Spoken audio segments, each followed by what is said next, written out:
Oh, there you are. Hello everyone. This is Sergio coming at you from Patio Frutal. Today we're going to show you what's waking up in the valley. So I'm going to come around and I want to show you what's going on over here. This is a plum tree. And this plum tree is let's see what that is.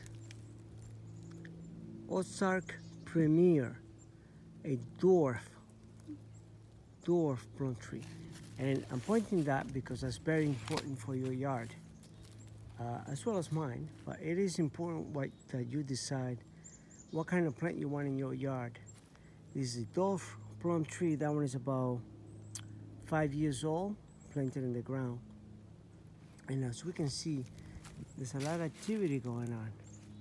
There's a lot of little bugs going around. Let's see if I can see one. Going pretty fast. They're kind of like flies. But as you see, this plum tree is very. I planted close to another plum tree, hoping for some cross pollination. That plum tree there, which I did a lot of cutting this year for the springtime. You can tell right on the top because it was getting too tall, so I didn't want that.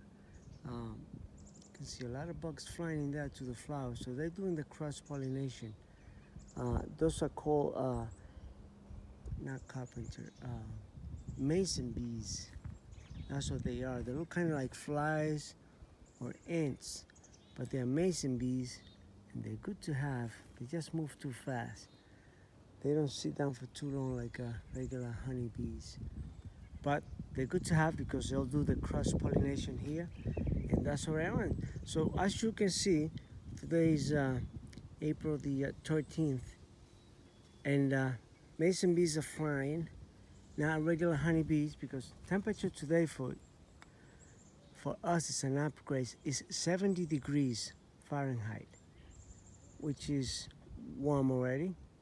But that's early spring, so that's why you have that plum tree look like kind of dry, but it's not.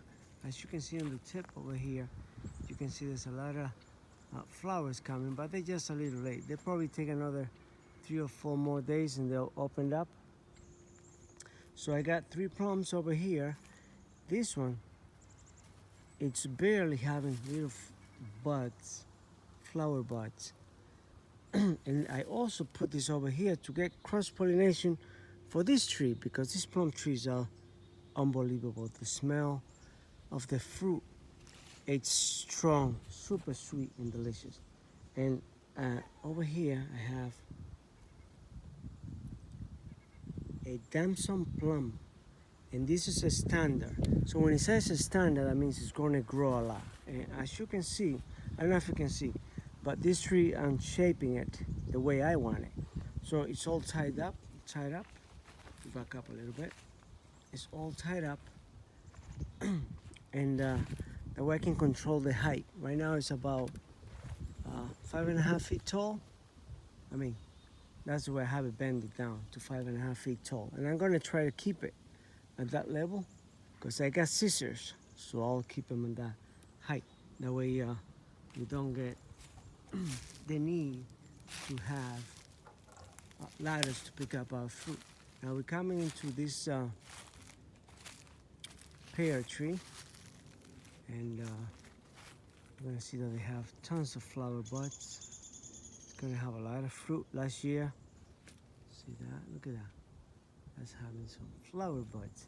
Last year we had quite a bit of them, close to maybe 60 fruit from this little tree.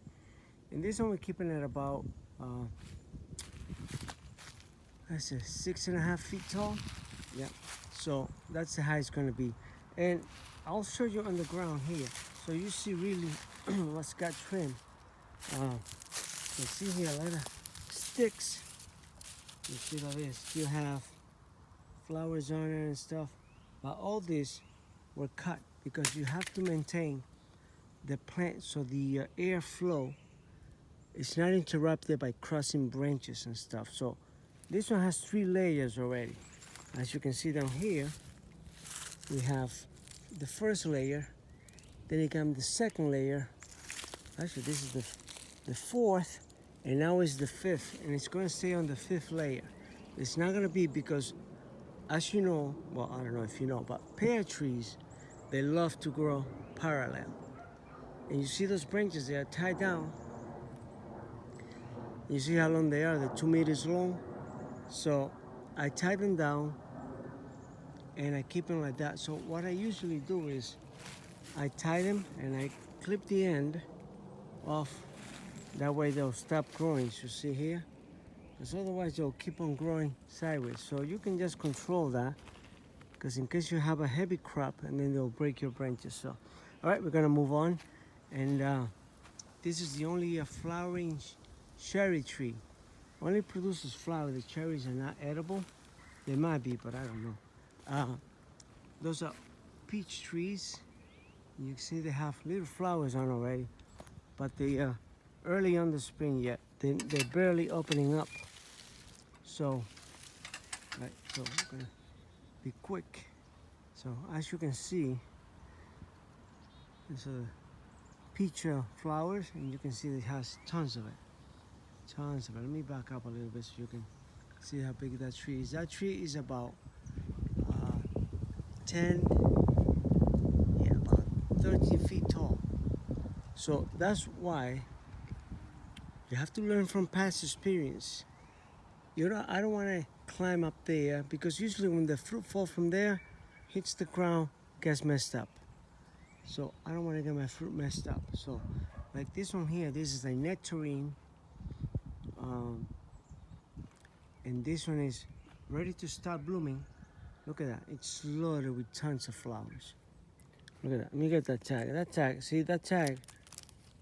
Let's see if you can see that tag already getting tight on that tree, because that tree is getting so fat. So this is a sun glow nectarine. It's a dwarf tree. And even though it says dwarf, that doesn't mean you don't have to do any work to maintain it at the height that you want.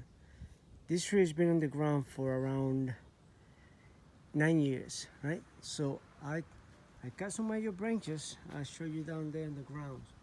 Those are the branches that I cut. I just cut them in pieces to become, compost. But as you can see here, this tree has been cut before, and I just cut them a few weeks ago before the bloom started to come right there. So right now this tree stands at about 7 feet tall. So you have to do maintenance for your plants. Keep them up at the height that you want. And over here in this pergola, those vines that you see there, those were grapevines. But the birds get the grapes before I do. And I have tons of birds, as you probably can hear here in the yard. There's a lot of birds. So what I've done is I bought these RT kiwis, and they're already going up. As you see these tiny little vines here, those are the RT kiwi vines, because I put it in last year, and that's the amount of growth that they had. They had about 10 feet of growth in the summer last year. So we have two different types of kiwis, the RT kiwis, and now we have another variety here. This is a different one because the vine is fuzzy right there. I don't know if you can tell. It's a fuzzy vine.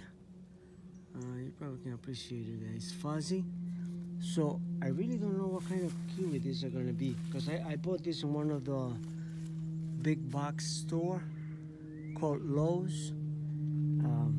So yeah, it's an experiment. And over here, let me back up a little bit so you can see. These are not Christmas trees. These are my figs. Chicago Hardy and Brown Turkey, right there. So I'll show you what I'm doing over here. See, on the bottom of it, I got an opening so air can circulate through that enclosure. Because otherwise, you're gonna cook the sticks, right? Because figs, they're very sensitive to the frost. So you see it is open up on the top here. So the hot air will travel. The cool air will travel from the bottom all the way to the top. That way it doesn't get cooked. Because you can kill your plants. If it gets too hot in there, you're going to cook your plants and they're going to die. Because I've done it before. So from experience, that's why I'm opening the bottom now. And the air will flow all the way up, come over the top. And that's how you protect here in Rhode Island, New England zone, growing zone 6B. So I'm going to this one here, and it's the same thing. It's open on the bottom. See that piece of wood? That's letting the air in, and it's coming over the top. And you can tell, it's green up here. But usually the tips that are exposed, because the young shoots from last year, they'll die off. But then you're gonna have a lot of growth this year because of all the protection that I did to protect them from the winter. So that's what you gotta do in New England to be able to have your very own figs. Not everybody can do this in Rhode Island. So, let me show you something else. See, I show you, it's spring. Look at that. New growth, and those are flowers. I can't remember the name of it. But anyway, I trim a lot because our vine grows like crazy. As you can see, it has tons of new shoots coming, and they'll be growing all over. What I do is I'll keep it in that area, then I go around the top, keep it on the top. You see those are the same vine, and above it is my kiwis, Arctic kiwis, 3 different more varieties. So I got in total, I got 6 different varieties of Arctic kiwis. I'm gonna keep going because it is springtime. A lot is happening in the yard. So I'm gonna come to this little plant here, and let's see if we can focus on it. Okay. So this little plant, see if I see my finger. Okay. So this little plant here has these little balls, and those are the flower buds for the pawpaw, American pawpaw, the most delicious fruit you're gonna find here in New England and probably the whole United States. So pawpaw, this is called prolific, and it's a grafted pawpaw. So we're gonna keep going because we got a lot more going. I got lots of pawpaws. I got around 15 plants because they are just crazy. So last year I planted these these 2 plum trees over here, and they are a replacement for a plum tree that had a disease. So this is from last year, and as you can see from there, it's already have flowers. So although they have 50 flowers or so, I'm not gonna let them have that many fruit. And that's this one. It's called Candy Heart Pluary, and this one came from Burnt Ridge Nursery. They're a great company to do business with. If you don't know who they are, just look it up. It's Burnt Ridge Nursery. Great plants. Look, they came about 4.5 feet tall. Look how thick it got. That thing when I came was a little stick like this, and right now it's 1 inch in girth. So that is great. And this other one here, this one is called a Doppel Supreme Pluot. So these plums are genetically altered. They also patent. So you gotta be careful not to do any cuttings and give it away because you get in trouble. That's a patent stuff, you cannot share it. You buy it, you own the tree, but that's it. You cannot share it and give it to anybody. So we're gonna keep going, but also just be notice of the ties. See how these plants are tied? That one is 4 feet tall, and this one is about 4.5 feet tall, because you have to train them from babies. That way you got good growth. Now look at these pears. These are Asian pears. If you can appreciate This one is about 8.5 feet tall, and I cut a lot. And I said I cut a lot. I'll show you what I cut from it. I hope I not took that too much of the way. But look at this. This is just one of the top pieces that I cut. And this is about 4 feet tall. So this was on the top. And at some point you have to decide how big you're gonna let your tree grow. Just cut it. It's hard to cut your plants when you see them growing so beautifully. But you have to make that decision. It's like all these branches, like I said, look how straight they grow. And I just tie them down. Look how hard they are. You tie them down, keep them low, and you give it the shape that you want because it's your tree and you don't want to be climbing up there. So all this is going to be compost for my trees. So let's keep going. So we got those two Asian pears, and you're gonna see how beautiful they produce last year tremendously. Now we're gonna come to this Japanese plum. Oh, and we're gonna keep going by some more pawpaws because there's a lot of pawpaws in my yard. But wait a minute, we haven't mentioned this baby over here. See that little stick there? Not the bamboo stick, the one with the blue stick around. That is a jujube. That's one of my many jujubes. I got 4 more in the front yard. This is the backyard. So this one, it's called, it's a Chantilly's jujube. So I got another Chantilly in the front, and we're gonna get another one, and we're gonna put it right there in that corner, so they can do some cross-pollination. And it's gonna be right next to that other pawpaw, which it doesn't have a name. This one has a number. This one is 02440. That's the name of that pawpaw because, as you know, they are altered. So there are different varieties of pawpaw. Just like mangoes, you got thousands of mangoes. So the pawpaw is the same. Now, we're coming to this plant, and this is a Japanese plum, a yellow plum. And he's loaded with flowers. And I just get excited that it's loaded. But as I know, next week is going to be cold temperatures. So I don't know if that cold temperature is going to be below 30 degrees, 20, in the mid-20s. So you could end up having no fruits at all because the frost might kill them all. So I'm happy and excited for it. I'll show you what it is. I'll show you the tag. That way you know to keep all your tags in your trees. This is a Shiro plum. And it's a standard. You know what standard means? That means this one's gonna grow a lot. So I bought it because it was the only, they didn't have dwarf or medium. So I bought it, and look, I had to trim. That way you know, if you get a standard tree, you have to keep it in height. This is only maybe 7.5 feet tall. Let me back up so you can appreciate. 7.5 feet tall, but in the bottom of it, it's about the thick of the wood. This one's only been on the ground for like 8 years, maybe less than 8 years. But it's already good 8 to 9 inches thick. So, you have to do your work and you maintain it. Keep them small. All right, so we're gonna keep going. There's some forsythia flowers in there, and we're gonna keep going.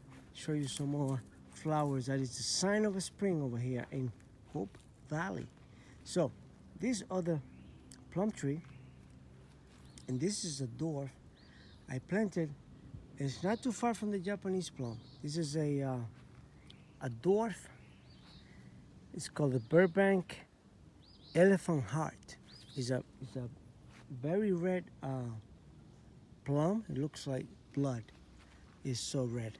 But look, it's loaded with flowers. Look at those branches. And you see how it is tied down? Because that's what you gotta do when they're babies. You tie them down so you get the growth pattern that you want. And this one is only not even maybe 5 feet tall, but barely 5 feet tall at the tip. So as you see, a lot of organic compost down there. We also put some chicken manures along the edges, because Gotta give it the organic stuff. Now look at this little tree here. This little tree is barely 3.5 feet tall. This one is a Saturn peach. And I'll show you the tag in a minute. It's ready to open. The flowers just started to open. Yeah, Saturn peach dwarf. And this peach is also called the donut peach because it's flat. It's flat. It is small. It's not too big like a big peach, but it is. The flavor will blow your minds. In the peach family, it is super sweet, crunchy. It's delicious. It's delicious. That's all I can tell you. So if you get a chance, if you ever see them in the store, like in Stop and Shop, you see a flat peach, go for it, because although they're not huge like the regular peaches that they get in the Stop and Shop, they're gonna blow your mind with the flavor. So, all right, so we got another Saturn peach here, and this one is called, let's see if you can see it. It's called the Flat Wonderful SD. I mean standard. So because it is a standard tree, it has grown crazy. That's why I have to cut it down so much. Because the shoots, well, look at the size of the shoots. And these are last year. They're like 1 inch thick. See my finger? They're like 1 inch thick. So I have to cut them all off because it grows so tall. So and they are shading my persimmon tree. And talking about shade, look at my pine trees. They got all clipped off. Those pine trees provide a lot of shade for the chicken coop. But what ended up happening is with the snow, the floor there was getting too muddy. So I had to do something about that. And to dry up that water, you need the sun to hit the ground. So now they get more sun down there. I still got a mess on the floor because you can see all the pine cuttings here on the floor. But anywho, right, so we're gonna cut this short. Those are the there we go. Get my names crossed. Okay. The American persimmons. I got another pear tree that is not doing nothing yet. And we got apple trees. They're barely starting to grow a few leaves and flower buds, but nothing yet. They're too early for them. So on this area here, that you see all this mulch in that area there, well, that's where my new Japanese persimmons are gonna go. Because I had some fruit trees there that were not productive, so they got cut off. So they're gonna be taking that space. All right, so let's go back over here. Back to the fruitful Giro plum. So, all right, here we go. All right, people, from Patio Frutal, like, share, and subscribe. And I hope you're having a wonderful day. Don't forget to subscribe and you have a good evening.